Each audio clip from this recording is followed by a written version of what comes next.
Now we're going to shift gears a little bit and move from talking about data sources and direct and indirect age adjustment to talk about public health surveillance with some examples. Public health surveillance is the ongoing systematic collection of data on disease cases, distribution, and changes over time in a population. Surveillance data is used to inform policy, plan health interventions, guide health program resource allocation, and clinical practice. And surveillance data should lead to effective prevention and control of diseases and health conditions. I brought back the socioecological model here as a reminder that when thinking about conducting public health surveillance, we need to consider factors outside of the individual, including systems at various levels. Surveillance doesn't always need to be at the macro level. It could be conducted at the organization level, such as for large companies that have their own occupational health program.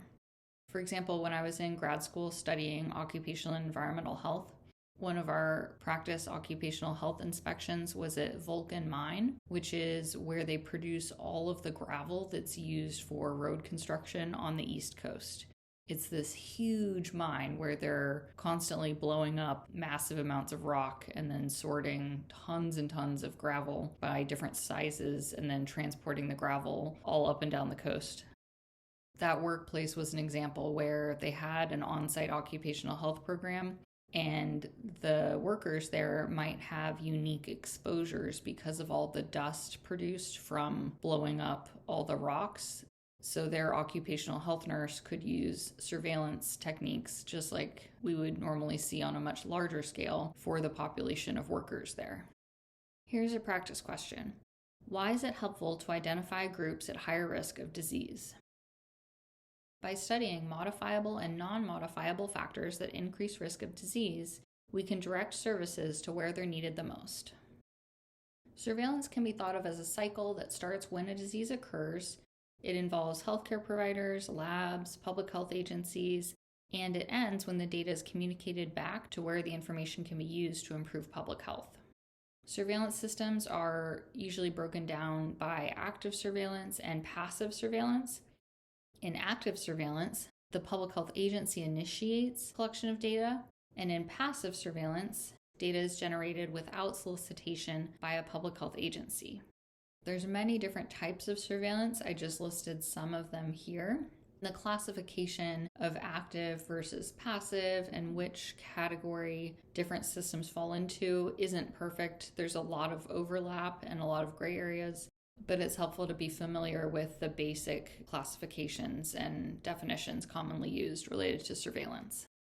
Active surveillance is often able to provide a lot more detailed information, but it tends to be labor-intensive and therefore costly, while passive surveillance is often less expensive for public health agencies, but it can have a lower sensitivity because we're usually relying on busy clinicians to report conditions or even members of the public, so we may miss some cases that are out there with a passive system. Some surveillance systems are set up to serve as an early warning system for developing public health threats. Sentinel surveillance involves the collection of more detailed data from a smaller sample of sites that can be used as an early warning system. Syndromic surveillance generally looks for signs that people may be experiencing the condition before they're officially diagnosed. Virologic surveillance by health departments is an example you guys are probably already familiar with. Every week, health departments report flu cases to the CDC in the US. And other countries have analogous systems for virologic surveillance. This graph shows number of specimens positive for influenza by type and percent positive. You can see the normal seasonal variation in flu broken down by type on the right. And at the end of the usual 2009 flu season, you can see something totally different from the norm happening there. That was the H1N1 outbreak. The denominator for percent positivity is influenza positive test results plus flu negative test results. So it's all the samples received from people tested for influenza-like illness. In addition to test results, flu surveillance often relies on the cluster of symptoms common to influenza in patients presenting for care from the community. Usually deaths from pneumonia in addition to influenza are collected together because so many people will get influenza and then die of pneumonia. It's often helpful to display seasonal pneumonia and influenza data together. This past year, when I was working for the CDC Arctic Investigations Program, part of my job was to work on the Invasive Bacterial Disease Surveillance program here in Alaska, which is a partnership between the state of Alaska and the CDC. The conditions AIP does surveillance for are listed on the left, and the first 5 of those are part of the Invasive Bacterial Disease Surveillance reporting. I thought about sharing a more detailed depiction of how the information moves, but instead I decided to simplify it with this picture. But the point I wanted to make was there's a lot of information sharing that has to go on for a surveillance system like this to work. I already mentioned there's a partnership between the Alaska Division of Public Health and the Arctic Investigations Program, and they both get information from all of the labs within the state of Alaska whenever there is a case of invasive bacterial disease. And the isolate is actually sent to the lab at AIP to test and confirm that it is the correct microorganism. Then the epidemiology team, which I was a member of, we would electronically go to each of the hospitals or healthcare facilities where the person was cared for and do a chart review to complete the bacterial disease surveillance form, what we would call a BDSF. Years ago, they used to physically go to many of the hospitals, but these days we just had electronic access, so we didn't always have to actually leave the office. The BDSF form was slightly different for each of the 5 conditions. We were confirming that the person did clinically have a diagnosis consistent with the isolate tested by the lab, and we were looking for specific information on risk factors such as smoking status, past vaccination for pneumonia, past vaccination for Haemophilus influenza B, and we recorded how long the person was admitted to the hospital, if they died or survived the illness. One thing I learned while filling out all those BDSF forms was the importance when doing surveillance of the structure of the form and what data is actually asked for. For example, on our forms, it asked about smoking status, but there was no way to document smokeless tobacco. And in Alaska, a lot of people use smokeless forms of tobacco, but we weren't collecting any of that data because it wasn't on the form. It's difficult to know when doing surveillance what the right questions are to ask, and you need to keep it as concise and simple as possible because you don't want to be collecting lots of unnecessary information. So there's always a balance trying to find a happy medium between asking enough questions but not too many, and asking the right questions that might actually be the things that are connected to the disease you're interested in studying. But of course, it's hard to know what those things are, and that's why people are researching these conditions. Related to that, there's a group of people trying to collect more data on domestic violence with bacterial disease surveillance. And when I first got there, I didn't intuitively think that there would be a connection between violence and invasive bacterial diseases. But the more I filled out these forms and did all these chart reviews, it was really a striking association that a lot of the cases of invasive bacterial disease in Alaska have some component of a physical injury or other trauma associated with the illness.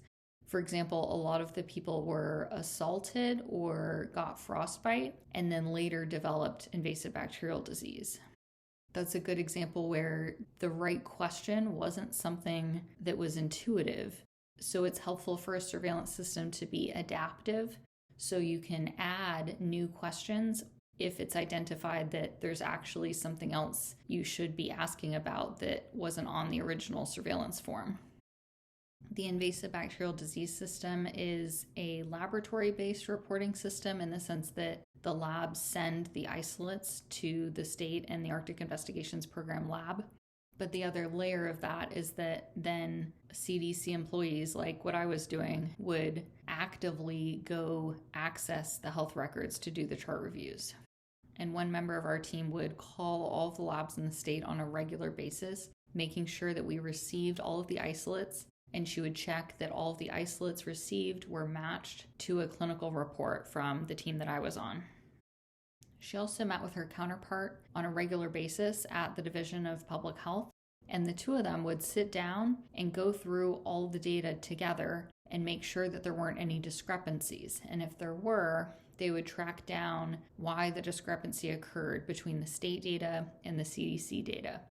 For example, if someone in my role had classified a case as not meeting the definition and the state had classified it as meeting the definition, there was a process in place for going back through the case and figuring out if it was or wasn't actually a case. Case definitions are really important for surveillance because they need to be specific enough not to capture things that are not actually the condition of interest, but they also need to be sensitive enough to include all of the cases of that condition. I included that photo because surveillance does not usually lend itself to fun photo ops.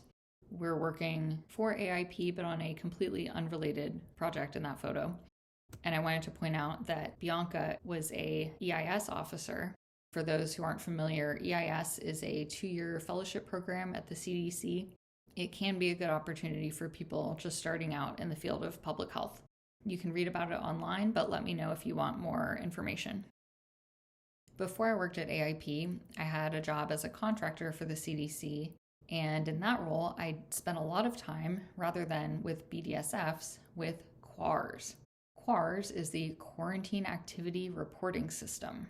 It's an electronic system for collecting data on communicable diseases used by the 20 quarantine stations in the United States.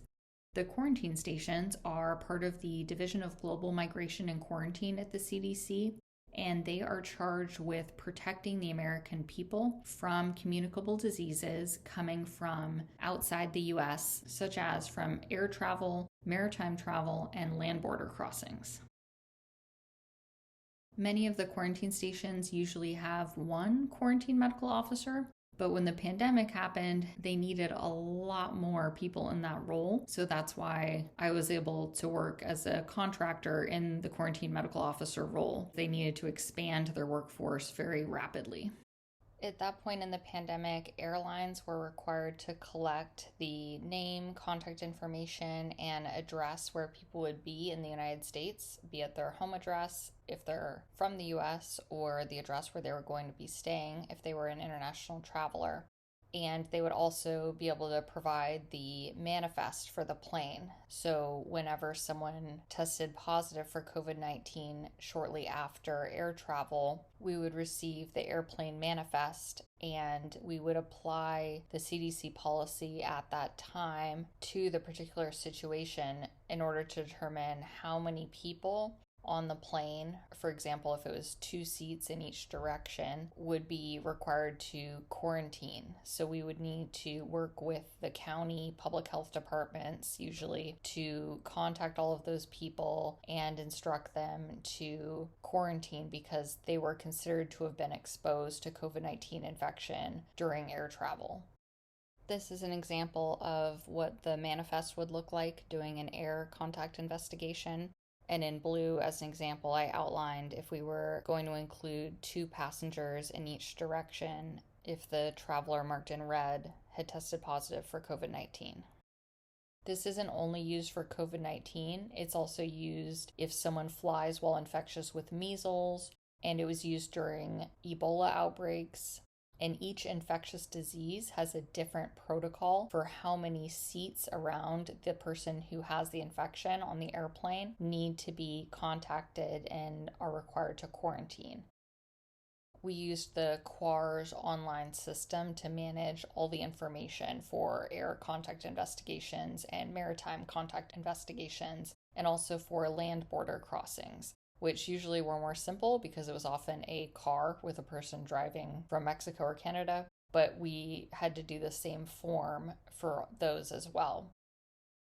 For COVID-19, we would have meetings with the health department medical officers about cases that were residing in their county, and we would discuss the isolation of the ill person and the quarantine of close contacts. In California, it differed county by county how strict the medical officer at the county level was going to be based on their local policy.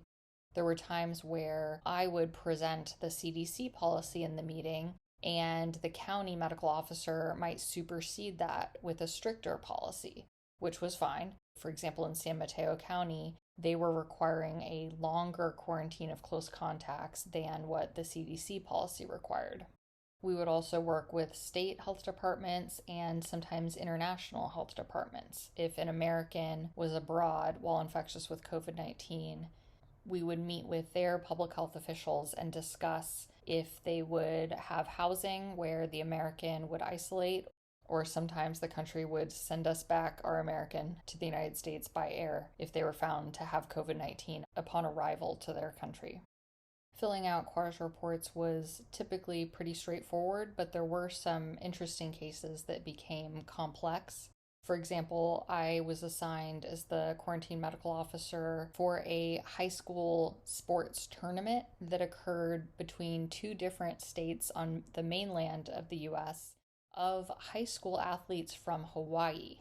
So in this situation, it was many sports teams who all flew from Hawaii to where the tournament was taking place. And I worked with the Department of Health in Hawaii, and they were super helpful because the Hawaii Public Health Department organized all of the information into clusters, which they labeled A through I believe it was, because there were so many sports teams, and each sports team had siblings that may have traveled with the teenage athlete. There were some parents that traveled because these were teenagers. Some of the coaches were infected and were also close contacts. And the different teams had dinner together and shared locker rooms during the sporting events. So this was a really complicated one, trying to sort out all the cases and everyone who counted as a close contact and was required per CDC policy to quarantine while away from their home because of these exposures during travel for the tournament. While QARS was not the most modern system, it was very helpful to have an electronic online system for managing contact investigation data like that, because we were able to more easily collaborate with health departments in other states and other countries for COVID-19 cases. QARS also had the ability to aggregate data to see patterns on a large scale, but as a user of the system, I wasn't able to do that. When the Delta variant first started, I was working full-time at San Francisco Quarantine Station, and I was seeing firsthand this sudden spike in cases coming from India to San Francisco. Not only were more people traveling while infectious, even though they had complied with the global testing order and tested negative for COVID-19 within 72 hours prior to their flight, but more people were being reported as having traveled shortly before testing positive by health departments in the US, mostly that were passengers on flights from New Delhi or Mumbai. I was kind of alarmed by this because I kept seeing this over and over again over the course of a few days. And I went to the lead statistician for the Division of Global Migration and Quarantine, and I told him about what I was seeing. And I told him I was interested to find out whether it was just a pattern that I was seeing, maybe it was a coincidence, or if he could see if this was a larger pattern happening in the data across the country, because he managed the electronic reporting system across the CDC for the division. And he was able to pull the data and see that, sure enough, what I was seeing was a real spike in cases from India. And he graphed it for me, and it was incredible to see how fast that change happened with the Delta variant. And it was a success of this surveillance data system that he was able to pull that information so it could have been used to modify the CDC policy as needed as COVID-19 was becoming more transmissible. QARS was also used to document if I responded to an ill passenger on board an aircraft, or when I would go up to the testing sites at the airport. and talk to people who had just tested positive. On a regular shift, that would often happen 1 or 2 times that I would go talk to someone who had just tested positive because they were testing ahead of their flight. And I would explain why they needed to cancel their travel immediately and what they needed to do to isolate. And I would explain how to protect household contacts and other people from their infection. I would do those visits as a team of 2, accompanied by a full-time CDC quarantine public health officer who was there in case the person did not want to comply when I told them that they needed to cancel their travel and go home to isolate.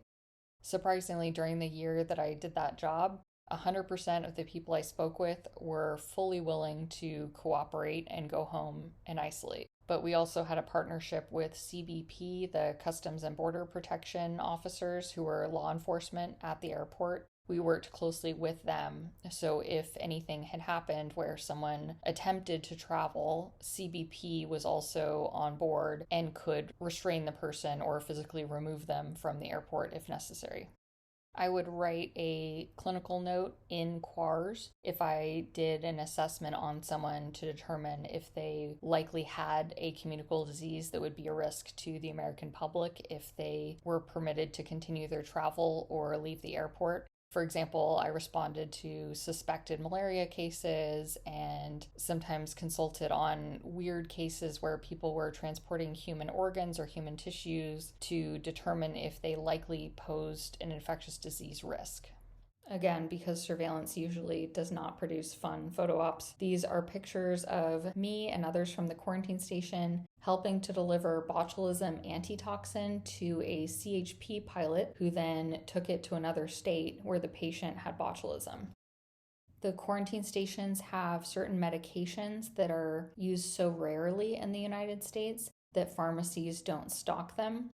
So another role of the quarantine station is to help dispense medications such as botulism antitoxin and some anti-malarial medication when there's a patient in that quarantine station's region they cover that needs it. So there's me, and there's me holding the botulism antitoxin, all packaged and ready to go. And that's Susie. Susie was a PHAP. Like EIS, PHAP is also a 2-year paid training program at the CDC for early career public health professionals. Here's some more examples of public health surveillance. A lot of progress was made developing wastewater surveillance systems during the pandemic to detect SARS-CoV-2 in waste in communities in order to predict where the virus was spreading before people were actually testing positive clinically. Those same systems are being used to track other infectious diseases, and they also can be used to track exposure to chemicals in a community. Google Flu Trends was a syndromic surveillance project that tried to predict the flu before people were actually going in for care or testing positive by tracking what people were Googling. Like if people were Googling what to do if you have a fever or what to do if you're vomiting. It seemed like a great idea and it worked for a little while, but then there was a problem with the algorithm not being able to effectively track the flu over time. For example, it had issues like it was associating, I can't remember now if it was football. There was some sporting event that it was incorrectly associating with the flu. So like someone would search about a basketball game and Google Flu thought that that meant that they had the flu. So it had some kinks that weren't able to be worked out, so they discontinued that one. But it was a good idea initially. Other people have used sales of pain medications like ibuprofen and Tylenol to try to track spread of seasonal flu. The Alaska Submit a Tick program is a fun example of vector surveillance. They asked people who are working with wild animals or who find ticks on dogs or on people to send them in so they can be tested. The SEER Cancer Registry is an active surveillance example. It captures about 15% of the US population with a sample that was designed to be generalizable to the general US population. The registry is valuable to estimate cancer incidence and trends over time in the US. VAERS, the Vaccine Adverse Event Reporting System, is another example of passive surveillance. It was established in 1990 to be a national early warning system to detect possible safety problems in U.S. licensed vaccines. It's co-managed by the CDC and the FDA. So if you administer a vaccine and the person has an allergic reaction, you report it to VAERS, and that provides useful information post-licensure about vaccine side effects or safety issues. We have a number of national ongoing health surveys like NHANES that are a great resource for surveillance data. If you're thinking about developing a surveillance system, case definitions are an important factor to consider. They have sensitivity and specificity, just like with tests, which we'll be talking about in a future class. You want a case definition that will be sensitive enough to capture all of the cases, but specific enough that you aren't capturing extraneous cases that are not actually the condition you're trying to research. As an example, here's the measles case definition, and you can see it's broken down by probable or confirmed. There's some situations where clinicians may not need to confirm the diagnosis if the treatment of the patient would be the same, whether it's a probable or confirmed case, which is important to keep in mind if you're doing public health surveillance or research, because for research purposes, you may really need that confirmation, even though the clinician only cares if it changes the treatment of the patient. And ordering an additional test that isn't clinically necessary can have an additional cost associated with it and discomfort for the patient if it's an extra blood draw, for example. So depending on the condition, sometimes a lot of the cases are classified as probable from a public health standpoint if confirmatory testing isn't needed for clinical care. Surveillance case definitions are helpful because they provide uniform criteria to define a disease that are used across jurisdictions. So we know that if something counted as a case of measles in Detroit, it would also count as a case of measles in Anchorage. But they're not intended to be used by healthcare providers for making a clinical diagnosis or determining how to manage the care of an individual patient. It's best to try to make a surveillance system as simple as possible, including data collection, because if people need specialized training in order to collect the data, that's going to add cost to your public health program and may not be possible with a passive surveillance system. The Behavioral Risk Factor Surveillance System, which provides obesity data and data on other health risk factors for the United States, has a 137-page document with scripted questions and instructions for interviewers. I'm sure they were trying to keep that as simple as possible, but that's an example where not everybody would be willing to read a 137-page script and memorize it well enough to be able to respond per the script in real time. So it is a challenge to design a system that is simple and streamlined and concise. When designing a surveillance system, you would want to consider whether passive reporting will suffice or if the health department needs to seek information to achieve more complete capture of cases and more detail. Depending on the goals of your program, you might not need an active surveillance system. Passive might be sufficient. Another thing related to the overall goals to think about is if we should be tracking the environment, such as biomonitoring of sewage to track exposures to chemicals, or monitoring lead levels in the environment, or the vector, such as mosquitoes or ticks, or the agent, if we want to analyze a virus or bacteria or fungi or mutations in a lab, for example. It depends on your reason for setting up the surveillance system, which part of the epidemiological triangle, which we'll talk about in a future class, you would want to be monitoring. Regardless of what you're monitoring, it's always important that how you're going about the program is acceptable to the local population. You should consider community values, concerns, priorities, and discuss the program in a transparent manner. Communities can't be engaged unless they have a way of knowing about the risks and benefits of surveillance. It's important to have regular meetings with community members and to provide information in a way that works for that particular community in order to build trust, which is the necessary foundation for public health agencies to conduct surveillance. In addition to regular communication, timely dissemination of findings is really important to build and maintain trust with communities when doing public health surveillance. If people helped provide information about themselves or about their community and then they never hear back, they're left feeling like they got used or got forgotten. So, that final step of disseminating the findings back to the community is really, really important. It's also important to talk to study participants and community members about ways of mitigating privacy risks with surveillance.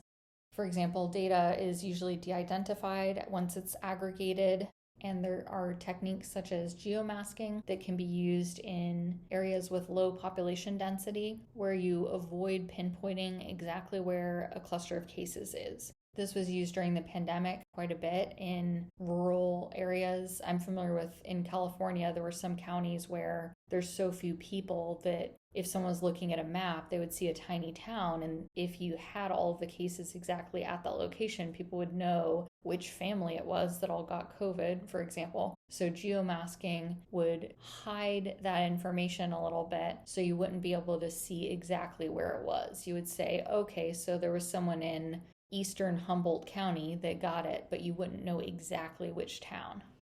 Strategies for trying to maintain privacy as much as possible like that are really important for building and maintaining trust, because we do need to be able to know who got infections in order to gather the data that we need from their medical record. But once we have that data, we should be able to protect the people from any risk of their information being released to the public or reused in any way. Data collected for public health and surveillance should never be shared for the purpose of taking action against individuals or for uses unrelated to public health. Representativeness is something important to consider if you're setting up a surveillance system that you intend to be generalizable to the larger population. For example, the behavioral risk factor surveillance system that provided the obesity data you're seeing displayed on the right doesn't measure the BMI of every American, but it needs a broad representative sample to estimate obesity prevalence by state and nationally. This is the opposite of a sentinel surveillance system where you would locate it in a high-risk population on purpose, because in that example, your goal is not to be generalizable, it's to identify an early signal of an emerging public health threat.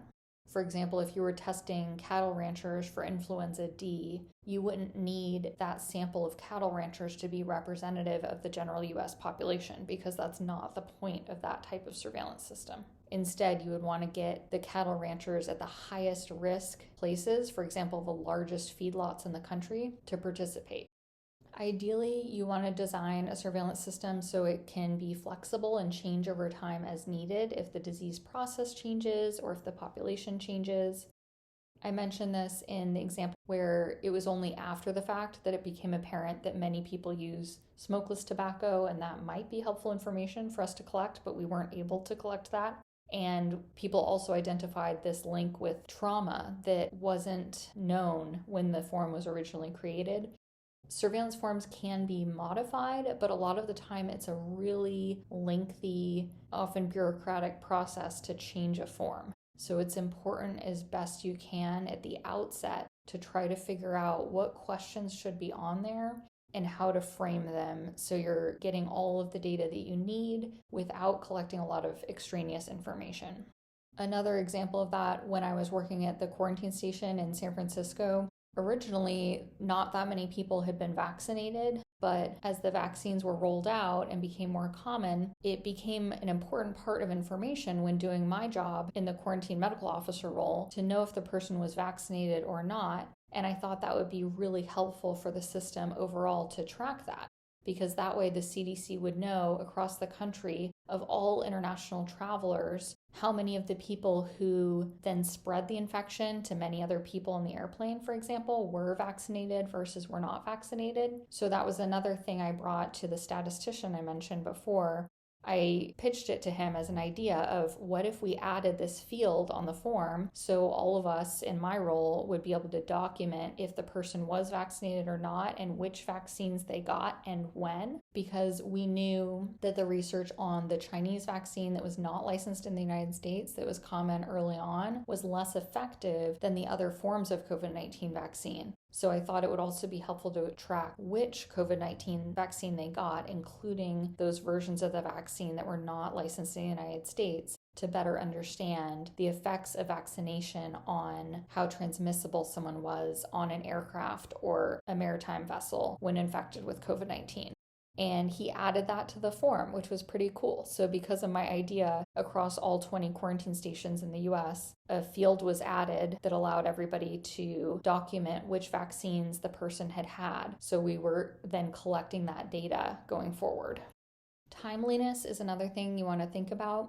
It really depends on the purpose of your surveillance program and what it is that you're tracking. With chronic disease surveillance and health behavior surveillance, annual reporting and dissemination of information is common, and that's often sufficient for things like that aren't changing really rapidly over time. For example, with smoking prevalence, annual reporting might be sufficient.